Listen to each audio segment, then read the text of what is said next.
With courage from God and signs to prove their mission, Moses and Aaron embarked on a journey that would change the course of history. They were not just two men standing against a powerful ruler.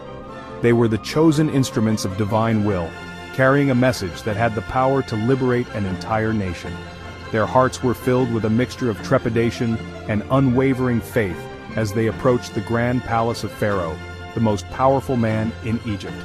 Moses and Aaron entered the great palace of Pharaoh, a place of opulence and authority.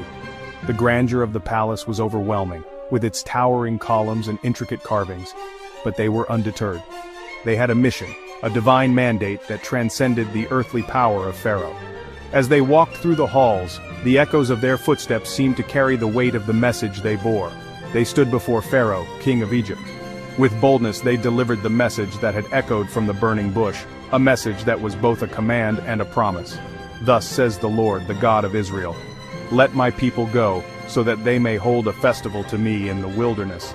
This was not a mere request, it was a divine decree, a call for liberation that resonated with the authority of the Creator himself. Moses, with his staff raised high, spoke with a passion that could only come from a deep conviction. His voice was steady, his eyes unwavering. He knew the gravity of the words he was speaking. This was a moment of confrontation, a clash between divine will and human arrogance. The air was thick with tension as Pharaoh listened, his expression hardening with every word. Pharaoh looked at them with contempt, his eyes narrowed, and his lips curled into a sneer. "Who is the Lord that I should obey him and let Israel go? I do not know the Lord, and I will not let Israel go." His voice was filled with disdain, a clear indication of his refusal to acknowledge any power greater than his own. Instead of compassion, Pharaoh responded with cruelty. He accused the Israelites of laziness and made their burdens heavier. He ordered his taskmasters to increase the workload, to break the spirit of the people who dared to challenge his authority. "You shall no longer give the people straw to make bricks, but they must still produce the same number. Let them gather their own straw." The Israelites were crushed under the weight of this new decree. The taskmasters enforced Pharaoh's orders with brutal efficiency. The Israelites, already weary from years of oppression, found themselves in an even more desperate situation.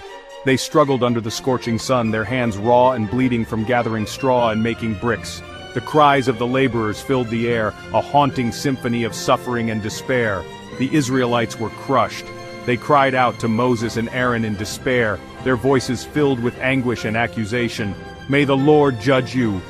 You have made us a stench in Pharaoh's sight." Heartbroken, Moses turned to God. "Lord, why have you brought trouble on this people? Why did you send me?" His heart was heavy with the weight of their suffering, and he sought answers from the one who had sent him on this